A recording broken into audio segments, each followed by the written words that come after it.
നമസ്കാരം. Raf talk ഫുട്ബോളിലേക്ക് അവർക്കും സ്വന്തം. ലിയോ മെസ്സി അടിച്ച ഗോളുകളിൽ ഏറ്റവും മികച്ചത് ഏതാണ്? നിങ്ങളുടെ ഫേവറിറ്റ് ഏതാണ്? പല ഉത്തരങ്ങൾ പലർക്കും പറയാനുണ്ടാകും.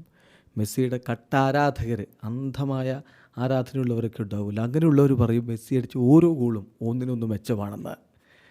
കുറച്ചുകൂടി വ്യത്യസ്തമായ രൂപത്തിൽ, അതായത് അന്ധമായ ആരാധന ഇല്ലാത്തവർ പറയും മെസ്സി നിരവധി മനോഹരമായ ഗോളുകൾ അടിച്ചിട്ടുണ്ട്, അതിലേത് ഗോളാണ് മികച്ചത് എന്നോ ഫേവറിറ്റ് എന്നോ തിരഞ്ഞെടുക്കുക ബുദ്ധിമുട്ടായിരിക്കുമെന്ന്. മെസ്സിയോട് തന്നെ ചോദിച്ചാലോ നിങ്ങളുടെ ഫേവറിറ്റ് ഗോൾ ഏതാണെന്ന്? ആ ചോദ്യം ചോദിച്ചു. അതിനുള്ള അദ്ദേഹത്തിൻ്റെ മറുപടിയാണ് ഏറ്റവും ഇൻട്രസ്റ്റിംഗ്. അദ്ദേഹം പറയുന്നത് 2009 ചാമ്പ്യൻസ് ലീഗിൻ്റെ ഫൈനലിൽ മാഞ്ചസ്റ്റർ യുണൈറ്റഡിനെതിരെ നേടിയ ഗോളാണ് തൻ്റെ ഏറ്റവും ഫേവറിറ്റ് ഗോളെന്ന്. അതൊരു ഹെഡർ ഗോളായിരുന്നു. സാധാരണ ലിയോ മെസ്സി അങ്ങനെ ഹെഡർ ഗോളുകൾ നേടാറില്ല എന്ന് പറഞ്ഞാൽ തീരെ ഇല്ല എന്നല്ല, വളരെ അപൂർവമായിട്ടാണ് അദ്ദേഹത്തിൻ്റെ വക ഹെഡർ ഗോളുകൾ നമ്മൾ കാണാറുള്ളത്.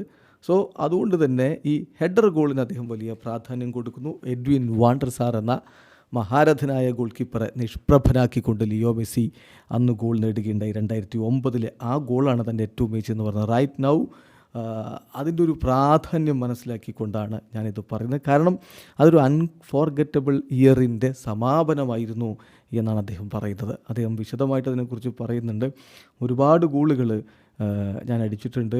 പെർഹാപ്സ് ഈ പറയുന്നതിനേക്കാൾ ബ്യൂട്ടിഫുൾ ആയിട്ടുള്ള ഗോളുകൾ ഉണ്ടാവും, കൂടുതൽ വാല്യൂ ഉള്ള ഗോളുകൾ ഉണ്ടാവും. എന്നാൽ അതിൻ്റെ ഇമ്പോർട്ടൻസ് നോക്കുക, അതിൻ്റെ മറ്റു കാര്യങ്ങളൊക്കെ എടുത്ത് നോക്കുക.